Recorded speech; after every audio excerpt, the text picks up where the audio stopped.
man, I just want to encourage you in this season, you just need to basically just give a whole lot of atta girls. Yeah. Like constantly figure out ways that you can make sure that your wife feels supported and loved. That's how you're going to survive in this whole thing. Welcome to the Step Up Podcast, where our goal is to help you step up as a man in every area of your life. I'm your host, Dave Kinney, and I'm joined by my pastor, Pastor Chris Kouba. Man, it was really cool. When you got to go do that talk to a staff team that I used to be on.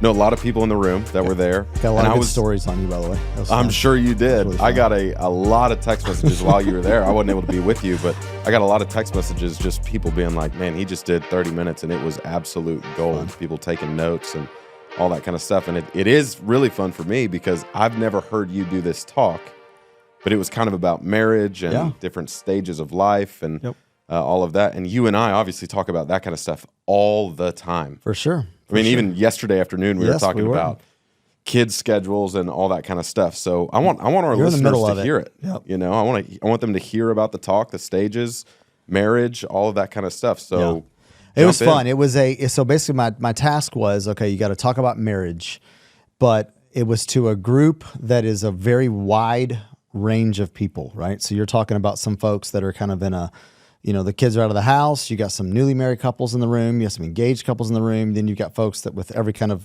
kid thing possible. So the way that I did it and the way that hopefully can be helpful to you guys as well and listening is how to crush marriage in every stage of life. Okay. And I would argue there's 5 different stages. This is not hard and fast. This is just basically kind of what I've observed, right? You got the newly married stage. That's basically where everything's great and perfect and everything's wonderful. And man, those were good days. Those were good days. Great. Those were such good days. There's no question about that. You're just kind of figuring it all out, honeymoon and all that kind of various thing. There's definitely a season for that. Then you kind of enter into that kind of, you know, young family stage, right? And so that's whenever you add a kid, maybe you add another one. It's kind of preschoolers. It's a lot of diapers, the house smell. I mean, it's just a little bit of a different going on. A lot more going on than just the newlywed phase. No question. And it's a radical shift in both life and experiences. But I think part of the problem is, and we'll talk about this in a second, is if you also don't shift that in terms of your marriage, I think it also just leads you to just a radical amount of disappointment because it's not what it used to be.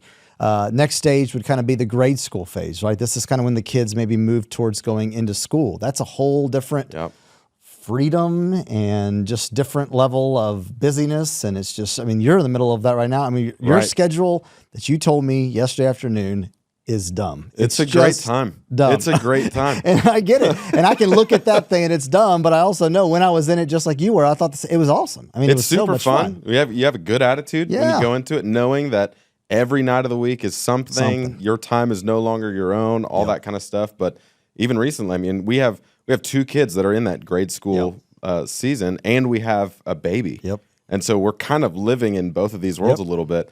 Emily and I have just decided, like, we're all in. Like, we're doing it. It's part of the season, and we're going to make the best of it. Yep. Another stage would be where I am, which is I've got teenagers.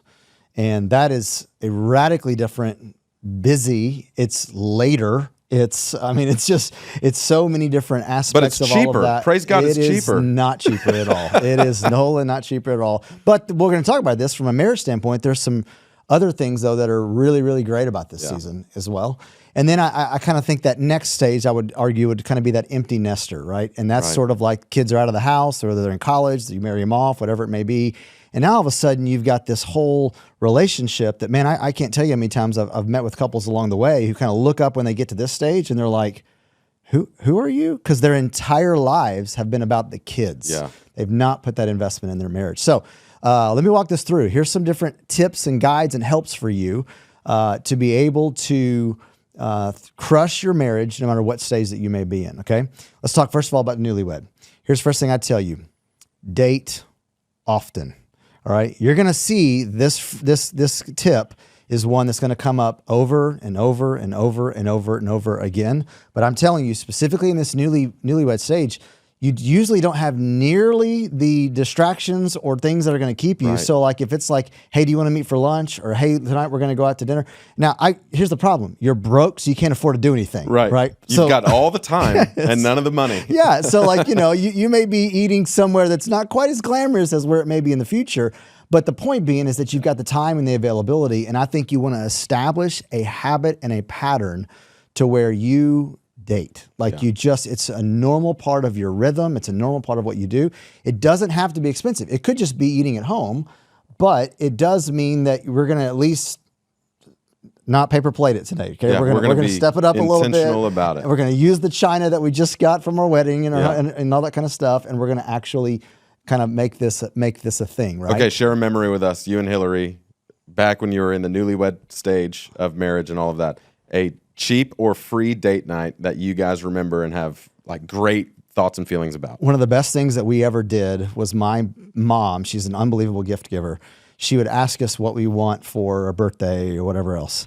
And we'd always have the same answer. And it's been this case now for our entire marriage. We always said gift cards.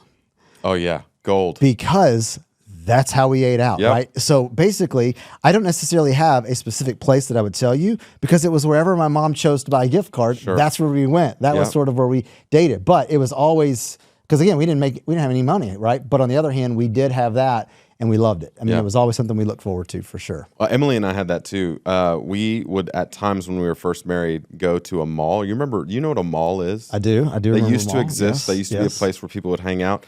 And every good mall has a Great American Cookie Company. Oh, yes. I mean, they're awesome. Okay. And double doozies are the way to my heart. Doozies. Yeah, it's 2 cookies with frosting in the middle. It's not healthy, but it's good. But you can eat unhealthy, by the way, in that newlywed stage. Sure That's can. Also good. You sure can. So Emily and I, we couldn't do that all the time. But I remember one night she like spearheaded this. We made at home double doozies, our own double doozies. We have pictures of it in photo books. We talk about it.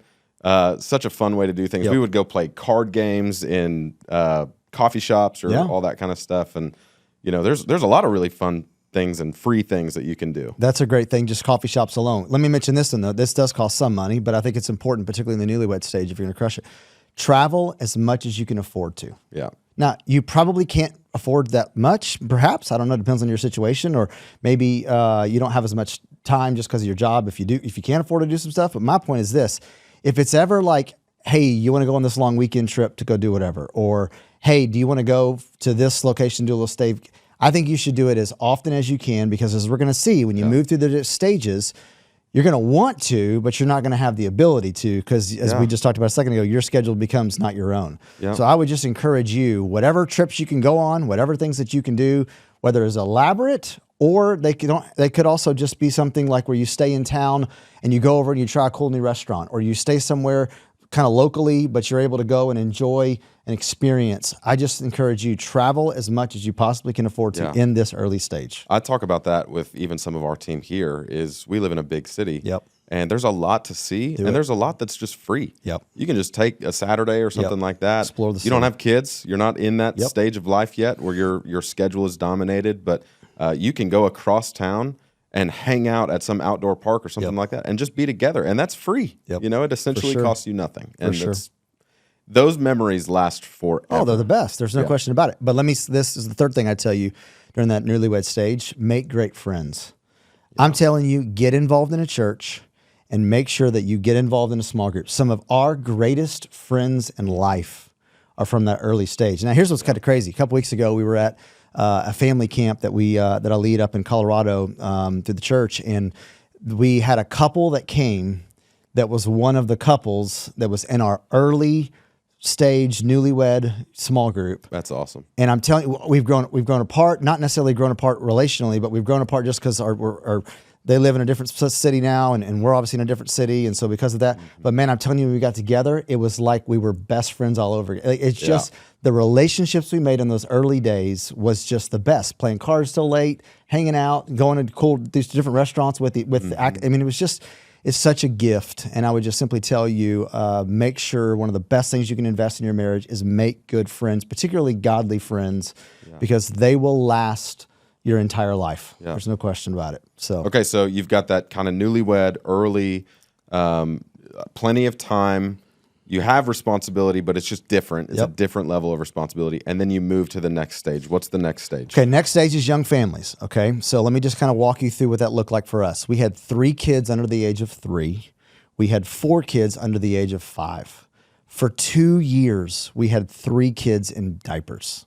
Okay, I mean, like, that's insane. It's stupid. I don't recommend it. Just, and everybody's, oh, you know what causes that? Yeah, we're obviously good at it. So therefore, we have a bunch of kids really, really quickly here. Whatever. Here would be what I would simply tell you. Here's the way that you thrive and crush your marriage in the young family stage. Survive. Literally survive. I would tell you, I remember I put pressure on, I worked at the church, right? And so I remember putting pressure on Hillary to be there at certain things or to be present and all this kind of stuff. And I did it just because she was always around before. But now all of a sudden she's in this stage where like Hillary missed like 3 Christmas Eves in a row and 4 Easter in a row because our kids never got sick on a Monday. They only got sick on a Friday. Yeah. And that basically meant she had to stay home with them. And it was just survival. And I remember I kind of going to somebody and sitting down with them like, man, what do I do? I feel like we're not as engaged. I feel like we're not doing what we're supposed to be doing. And they were like, man, you just need to basically just support her. Yeah. You just need to basically back off and just survive to fight another day. I think part of the problem sometimes couples have is they expect that even though they add another human being to the family, that it's going to be just like it was when they were newlywed, when they had all this freedom. Yeah. You have none of that. And so don't place those expectations. It's not what it was, but it's also not what it's going to eventually be. So just get through it. Yeah. Like just survive and live to fight another day. Let me give you another one. This is key. Affirm instead of critique. It's very easy to be an expert on things you know nothing about in this stage. Because you are usually away from the situation. At least many times men, you're not necessarily at home staying, you can get up in the middle of the night and do whatever else, but not a whole lot you can do, right? Sure. At the end of the day, there's a whole lot that she is. And so the last thing she needs is my opinion on what she needs to do different or whatever. She just needs me to tell her she's doing an awesome job. Yeah. She just needs me to tell her that, hey, you're an incredible mom. Just affirm in every possible way instead of critiquing. And I just think it's so important, men, to just build your wife up because she's operating on less sleep. She's operating on, she didn't necessarily like to have all of the spit up that got all over her that day or all the various things that may go along with it. Or if she's a working mom dealing with all of that, look, there's still something that she's going to have to do that you're not necessarily going to be able to always provide. And so because of that, men, I just think you got to make sure that you are an affirming as possible. I'm hoping I know you do this, but I do, but can I tell on myself? Please go. This is yesterday. So all 3 of my kids had their doctor checkups yesterday. Yep. I haven't even told you about this yet. My 9-year-old, 6-year-old, doing great. My 1-year-old, doing great. Everything's great. The doctor said something though about my 1-year-old. She was like, it's about time to probably get rid of the pacifier. It's almost that time. And my wife texted me this information, and I responded, and I was like, well, let's just take it away from her. When I put her to bed, I don't even use a pacifier, and she falls asleep, no problem. I get home yesterday, and my daughter starts wailing, just screaming her head off, just being an 18-month-old little girl. And my first reaction, where's the passy? Get the passy, put the passy in her mouth. So combining both of these ideas of one surviving, of like, you're going to eat this passy so it calms you down and quiets you. But also the realization that earlier I was diagnosing something that was like, well, let's just take it away from her. I'm around her like a few hours a day. My wife is with her 24/7. So at the end of the day, it should have been, Emily, what should we do? Yeah, that's what you need to do. How should we handle the passy thing? That is how you survive in your I'll marriage buy in this 10 season. more passies, or we can get rid of them. Your call. Look, you need to guide. You need to do all that kind of stuff like you're supposed to. But man, I just want to encourage you in this season, you just need to basically just give a whole lot of atta-girls. Yeah. Like constantly figure out ways that you can make sure that your wife feels supported and loved. That's how you're going to survive in this whole thing. Let me give you another one though. This is key. Get help. Here's what I mean. So Hillary and I, first 2 girls, they come along and Hillary just crushes it. She's so great. She's an unbelievable mom. We're just kind of figuring out schedules, figuring out whatever we need to do. Yes, there's challenges, but at the end of the day, we kind of had it. Mm-hmm. Well, then we added Hudson, our first son, he's the third, 3 kids under the age of 3, I mentioned. And so hadn't quite nailed the potty training thing with Caitlin. So it was like we had 3 in diapers, and the wheels shot off. They didn't just kind of fall, they shot right off. And it was a disaster. It was just, we just weren't able to kind of like grab a hold of this thing and figure out how to go forward. And I was operating just like we did with the first 2. Well, let's just figure this out. Let's put together a plan. Let's kind of go. And Hillary's just like, she just is a zombie. It was not happening. Right. And I was not handling it well. And I immediately set up a time to get together with a counselor. And that counselor was so great for us for a number of reasons. One, he helped us see that sometimes the biggest problem that you have is just the situation that you're in. Like, just, it's okay. It's okay. And so I was trying to think through something bigger was going on, and no, you back off. 2, it set up a pattern for us that served our marriage the rest of the time really well, where we were not afraid to have somebody speak in to help us get better. Yeah, that's really good. And so because of that, we just went to re-engage just a couple semesters ago, right? And it wasn't because our marriage was struggling. It's just because we're always up for doing this, because we did this way back early on. Yeah. We've gone and seen a financial counselor and sat down with him. Hey, what do we do with our finances? At the end of the meeting, we had no more money than when we walked in. Right. But what we did is we both were able to get on the same page by having a third party who loved us and who loved the Lord speak into that. And I'm just telling you, the foundation we set in that young family stage was so helpful. I want to encourage you, if you're in that stage and you feel like things don't have to get crazy off, but if they're just rattling a little bit, figure out how to go get help. Yeah. Schedule something to go sit down with somebody, because I think that the practice of your wife knowing, my husband's not going to let this thing get off the rails. Yeah. Like, he's going to take care of me, and even if that means we need to go get some help, he's going to be willing to do that. It's going to serve you incredibly, incredibly well. I also think that it kind of takes the bullet out of the gun when it comes to shame. Sure. Where you feel like it's just chaos and we're not handling it well, and then there's issues here and all that kind of stuff. And it's like, no, listen though, you have a lot going on. Yeah, for sure. Being able to hear that, like, there's a ton going on. This is a dramatic shift from the stage that you were previously in to the one that you're in now. And so it kind of takes the shame away of being like, yeah, we all need help at times. Yep, for and sure. instead of being against that, lean into it and just have the humility to say, like, yeah, we could use some help. I remember how encouraging it was just to hear, oh, this is totally normal. You guys have 3 kids under 3. Of course the wheels are off. Oh, okay. You know what I mean? Yeah. But just somebody else on the outside who's getting a little more sleep than we are is able to speak into that, and it was helpful. Let me give you another one. This is key. Date regularly. Yeah. I said it last time. Yeah. I think the same thing holds true. Now, you're probably wondering, how in the world are you supposed to date with 3 kids under 3? Here's what we did. We would literally put the kids down, and then we would eat dinner after them. Mm-hmm. That's all. That was the date. There was no, we weren't hiring babysitters. We did every now and then, but this was not, we couldn't afford to. Yeah. But instead, we still had Thursday nights was when we're going to put the kids down, and then we're going to go and eat. And sometimes, you're having to get up in the middle of the meal and go deal with a crying baby and all that kind of stuff. Get that passy back in that mouth. Exactly. Yes. Like, who cares? We're not. Well, all of our thoughts and intentions. We're never going to put a screen in front of your face, and then all of a sudden they're crying. Guess what you're doing? Putting that screen right in their face, right? There's no question about it. That's a whole other episode of parenting. But the key being is that figure out ways though where you can begin to date. It's going to be harder than it ever is. But it still needs to be something that we know we're going to fight for it. We're going to fight for it in every way.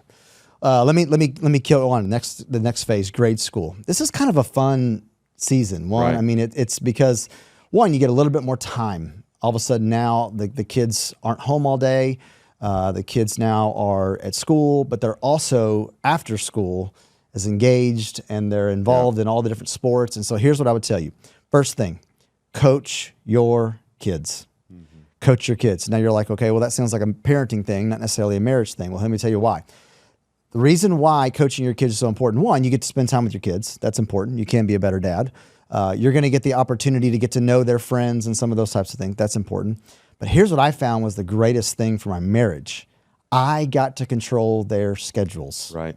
Because if I was the coach, I got to pick what day we're going to have practice, and I got to pick, whether, and sometimes it was Tuesday or Friday was your only options. Sure. But I got to choose which one of those worked better for our family. And because of that, it also allowed me to make sure that I wasn't trying to spend time with Hillary while also trying to spend time with the kids while we were also just shuttling them somewhere else and dropping them off. It actually served us really well because it just let us feel like we had a little bit more control over our schedule, while also it was highly enjoyable. I know you do that, and I've seen you guys do that. Y'all spend a lot of time at the baseball field as a family, but it's also something y'all love doing. I mean, it's a great thing. We love it. And we've had, kind of going back to your previous point, we've had a lot of people who have gone before us that we're close with who have given us that advice of like, hey, enjoy it while you're in it, because one day you won't be, and you'll wish that you were. It's different, And so kind of put the chips in the middle of the table and be like, no, we're going to be into this. And we're going to prioritize what needs to be prioritized, but we're also going to realize this is a stage.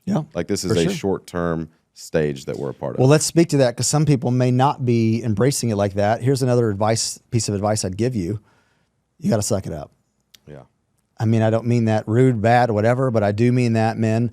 Like, every night you're going to be going to a baseball practice, or you're going to be going to a volleyball practice, or you're going to be going to a cheer practice, or you're going to be doing carpool.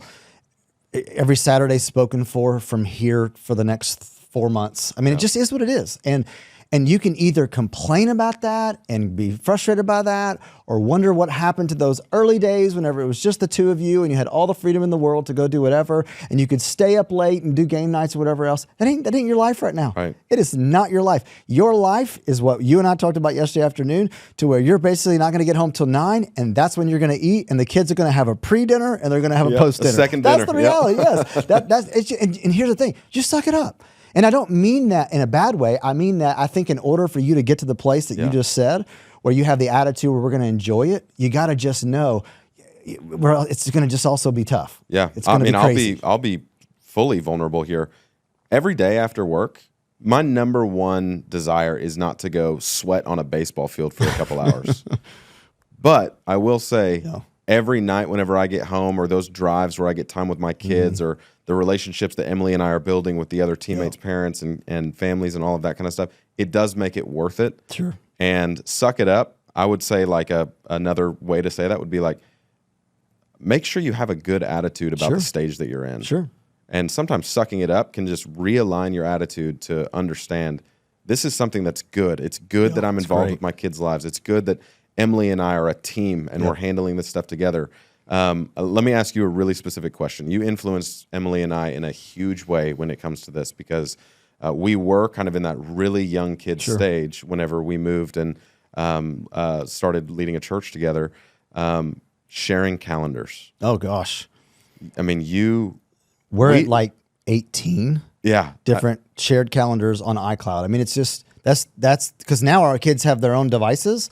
So they actually have their own version. For every kid. Yeah, for every calendar. And so it's, and that's the thing.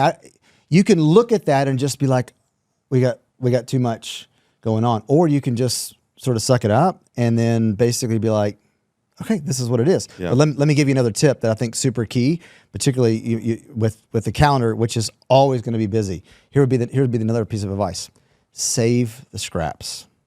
Here's what I mean by that. We've talked about this. You're exhausted. You work really hard here at the office. You go home. Office doesn't stop whenever you leave. You still got stuff you got to deal with. You're at the baseball field doing all of that. You're getting home at 9 o'clock and you're figuring out how to go get some dinner. You're done. You're wiped. You're finished, right? I lived and tired for seasons. And I know every now and then, if I had a burst of energy or if I had a little bit, here's what I had the tendency to try to want to do. I need to go give that to the office, catch up on email, do whatever. And I would simply tell you, those little scraps that you get, man, you got to save it for your wife. She gets it. So all of a sudden, if you get a window of time in your calendar in the middle of the day when all of a sudden a lunch appointment cancels, you need to ask your wife first if she's available. I think you need to figure out a way that if all of a sudden you get a little bit of window of time to where the day clears up a little bit sooner than you thought and you can duck out of work a little bit early, instead of just figuring out how you can do that much more work, get your butt home as fast as you possibly can and let your wife get that extra 15 minutes. Let your wife get that extra 30 minutes. You're not going to have a whole lot of margin to give to each other. Yeah. But when you get a window, It's got to be for each other. Save your scraps for your wife. And I promise you it will pay off later on whenever she knows, hey, you're not giving me everything you've got because you can't, but you're giving me everything that you have available left. Well, I think the great thing about the calendar also, it highlights the margin that you can and do have. But what it's done really, really well for me is it takes our communication to another level. Totally. I mean, it's so important. You have to, yep. And Emily and I, we'll constantly get notifications that someone made an adjustment to the calendar or something like that. And whereas 5 years ago, Dave would have seen that as like kind of obnoxious, like we're calendaring every minute. Now I see it as like, oh, this is one way that we communicate with each other in making sure that our schedules are aligned and that we're, on the same page, we're going in the same direction. Yeah. Here's a big example. Like, don't waste time surfing Twitter or Facebook or Instagram or Snapchat or whatever. In this season, every little bit of scrap of time needs to go to your wife. I mean, it's just, let me give you another one. In the stage, date often. Yeah. Same thing. It doesn't change. It does not change. Although what I found was really great during the grade school years is that they were in school. So for us, Thursday nights when we put them down became Friday for lunch. And it just became a normal rhythm. And we didn't necessarily always eat out. We did sometimes whenever we had a gift card, same kind of situation. But the point being is that it definitely became something that was more of a rhythm of who we are and what we're all about that led us, I think, to have a little bit more freedom just because the kids weren't, there on Fridays, and we could maximize that in every way possible. So still in that date often, you're still getting creative with those date moments, though. Oh yeah, for sure. So Friday afternoons can work. For other people, it may be a Sunday evening. It may be a Saturday breakfast or something like that. I mean, just get creative. Think about something. Here'll be another thing, kind of going on your calendar deal. Communicate. What I found is there's just so much crazy stuff going on. I was also at a stage in my career where I'm very busy, growing. I mean, you're usually in this stage, you're the busiest you are at work, while you're also the busiest that you are at home. Calendar coordination was a big kind of key thing. But here's what I also found. Hillary was fine if I had to be out for stuff, as long as I didn't tell her 30 minutes beforehand. And I think sometimes the biggest issue guys have is not the fact that they're gone a lot, it's that they don't communicate. Right. They don't give a heads up. So here's what I tell guys all the time, particularly in a ministry context. If you're going to have a crazy busy summer, if you're a youth next gen person, you're going to have a crazy summer. So you better make sure you invest in that relationship in May, and you better make sure you've got some stuff planned in August, because it's going to be fine then if you're gone a lot in June. Yeah. And Easter for us would be a big one. Think about this not necessarily in a ministry context and whatever. Your busy seasons, and so therefore invest beforehand and invest afterwards and communicate. And I promise you, your wife's not sitting there trying to figure out how to trip you up and be frustrated that you're gone. She just doesn't like the fact that she never has any clue when you're going to be around. That's right. And it could be school kickoff. It could be turnarounds. It could be those moments at work where you just know seasonally, everything is cyclical, that this is just going to be a busy season. Make the decision now to prioritize when it's over or before it begins. Invest in every way, for sure. Let me talk through the next stage, is the one I'm in right now, teenagers. I can't even begin to describe to you how much this stage has shifted for my marriage in a, for us, super healthy way. We really love it, actually. Here's my first point of advice. Pray, pray, pray. The goal of parenting, this may be another episode about self, is ultimately that you release these kids, that they're not going to hang around and be, living in your house forever, but eventually they're going to get out of there, right? And what I have found, particularly with my girls are 18 now and 16, Hillary's relationship with them is so unique, so beautiful. She does such an amazing job of just kind of conversations. But I've also noticed that you don't have the structured time before, whenever you're in the stage you guys are in with the grade school, you're going to get this window of time to go from here to there where they're going to be a captive audience. Right. I got 2 drivers and one that's learning how to drive. I hardly know when they're around. I mean, it's crazy, just all of that. And so because of that, a lot of times they don't want to talk till 10:15, 10:30 at night. Or they don't want to start, their questions aren't just the casual stuff. Sometimes it is. Sometimes it's all of a sudden really deep, really quick, and there's no heads up. So I feel like for me, I got to get up every single morning and man, I have got to make sure I'm prayed up and I got to make sure I'm praying up for Hillary. And so the way that we're tied together is she knows, hey, we don't know what we're going to face today. We don't know what challenge or what conversation or what we're going to deal with, but we want to make sure we're together. And so I'm not only praying for my kids, but my prayer life for Hillary has radically changed. And I feel like I've got to get up and I am her shield, that we're standing next to each other, arm in arm. And we got to make sure that, one, I'm not saying defensive towards the kids, but we are keeping the enemy out of our house. Yeah, you're guarding. There's no question about it. And it's not just me, it's me and her. And she knows, like she'll tell me, hey, pray for this. You know, this is something that we got kind of, and because she knows I'm up early. For me, I'm an early riser, and I'm warring for my wife as we navigate this thing called parenting together. And she feels and knows that. Let me say this another good piece of advice: get away together. So this is kind of fun. I'm at the stage now. A couple weeks ago, we had in fact, for this church event that I went and did, we went up and we spent a night away, and we didn't have anybody stay at the house. Left the kids. Just left the kids. Man, there's some freedom in that. All right? I can't wait for that. And so now there's a little bit of fear, right? But on the other hand, it's mainly just like get away together. Like at this time, it's. I'm not saying you need to just be gone all the time, but I am saying if there's an opportunity for the two of you specifically to get away, go. I think a lot of times you should do family vacations. I think there's no question about it that you should do family experiences. You should do stuff with your kids, all of that. But do not neglect getting away together with your wife, particularly in this season. My teenagers need to see, I can't wait for you guys to be out of this house because I get to be with her. And I love that. I love being with Hillary. I love spending time together. We don't get it as often as we love, but it is a season where there's a little more flexibility because they can stay at home. And I would encourage you, do it and take advantage of it in every way. Let me give you this one. This should be fun, men. You should hopefully enjoy it. Pursue and enjoy. Okay. Proverbs chapter 5 is an unbelievable passage that talks basically about how to keep from falling into adultery. And here's the advice that it gives. Drink water from your own cistern, flowing waters from your own well. It basically says you should basically pursue your wife so much that you have no desire to eat off any other menu. And I would simply tell you, guys, you don't look as good as you used to in this stage. She probably doesn't look as good maybe as she used to from before. I would simply tell you this, that means nothing. At the end of the day, you need to make sure that you pursue your wife in the midst of this, and you are allowing yourself to make sure that you have no affection for anybody else. But make sure that she is the apple of your eye. She is the one that makes your heart go and flutter. And I think that's a lot by just pursuing a relationship with her in such a way where the intimacy is key, and it is also something that is nurtured. Okay, one last piece of advice. Let me guess. Date regularly.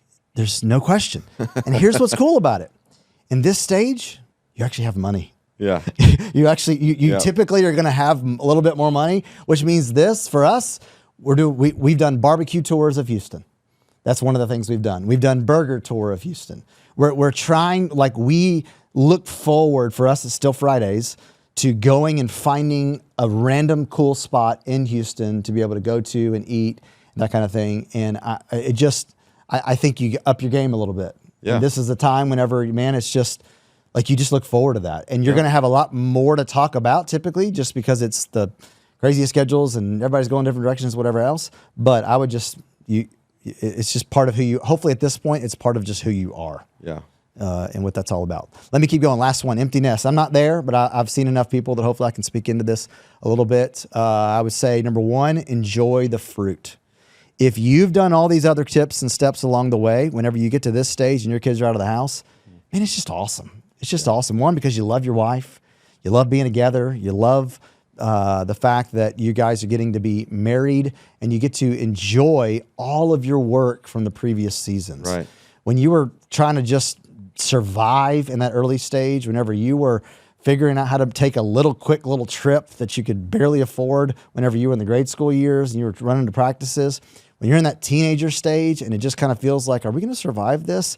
man, when you get on that other stage and you're in that empty, man, just enjoy it. You know, I know my parents are this way. My in-laws are this way. I know we've talked about this. Well, you mentioned your in-laws. It's like they're having a good time. Yeah. They're enjoying it. And you know what? They did it well.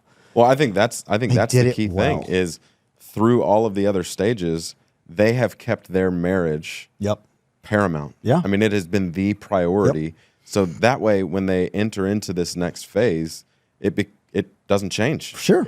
You're still my priority. I still enjoy time with you. I think that's why in all these stages, the funny thing about date regularly, it's because that's what you're going to do. For sure. You're going to be every night. I mean, you're going to be spending time together. You don't have kids. You don't have the schedules in the same way that you used to and all that kind of stuff. So you are spending a lot of one-on-one time together.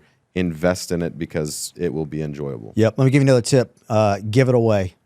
Here's what I mean by that is, man, at church, in your relationship to your grandkids, to your job, man, just give everything you got away. Like, so give away influence, give away leadership, give away opportunities, give away knowledge. This is not a time when you're trying to just hoard and gather or whatever. You've done all that. Who cares? At this point now, man, you get to invest in the next generation. At the church, you get to be the one that builds up the church in the future. You're still serving and doing everything else, but man, you're celebrating and you're cheering the fact that the music's a little different than what it used to be but you and your wife know, we don't care. We want to make sure that the church is growing and we're excited about that. And so therefore you're putting away a lot of preferences. I think on the other hand too, man, this is also a time, man, find a young couple and just bless the heck out of them. Yeah. Just pour into them. Just spend time with them. It will, one, make your marriage a lot better, but it also, two, will radically help increase their marriage. And a lot of times the church can facilitate and organize that, or you can just go up to a couple and say, hey, can we take you guys to dinner? Right. And just do it. And chances are you go up to a young couple and say that. Yes. They're all in. You're offering to pay for their food. You're getting them a version of the gift card. That's what they're right. right? That's so right. They're all about it. They're all for it in every way. Let me give you another one. Crush being grandparents. Just crush being grandparents. If you've got grandkids and you're in this stage, then make it to where, my parents do this. They do Camp Kouba. And basically all the grandkids come over to their place and they basically make experiences with them. And they look forward to it. And you know what? I know it makes my parents' marriage stronger, but it also, we love it as parents, right? Yeah. Because the kids get to do some time with them. But it's also just a season to where, you know what? Spoil them rotten. Yeah. Have fun with them, show up at their games, be around, do all the things that you're supposed to do, and crush being grandparents. And I just know it will just make, like maybe your marriage becomes going to your grandkids' games and whatever else. That's a great thing to be able to have. Yeah. It's an investment that's going to last for a long, long time. Last one is this: date regularly. Yeah. Even whenever you're grandparents, even whenever you're in this empty nest stage, I think this is when basically you finally can afford to do all the stuff you wanted to do, right? So because of that, got the time. Man, you can go eat nice places on a Tuesday night whenever you want to for no special occasion whatsoever. Whatever it is looks like for you. The point being is this, is continue to date because you know what? You want to. Because you've been dating this girl for your entire married life. And so therefore you'd love nothing more than to be able to spend a little bit more time with her over dinner, being able to pour and invest in her. I think it's so good, man. I want to, just for all of our listeners, affirm you and Hillary. I mean, you guys are such an amazing example to so many people about how to keep your marriage the priority. You just exemplify everything you just talked about so incredibly well. Emily and I have benefited from your example really, really great. And for all of our listeners, anything that we screwed up when it comes to marriage, Emily and Hillary can be reached, and they can fix anything that we said. PC, I love you, man. I love Hillary. You guys are the best. Thanks so much for this. It'll bless many, many people. Thanks for listening to the Step Up Podcast. Do us a favor and like, subscribe, and share this episode to help us get the word out. We would love to hear from you, so please leave us a comment and even leave us a review wherever you listen to your podcasts. For additional information or to reach out directly, please visit chriskouba.com. That's chriskouba.com. You can follow Pastor Chris on social media and just search Chris Kouba, Kouba. You can also follow United City Church on all socials at United City Church. That's UNTD City Church. Thanks so much.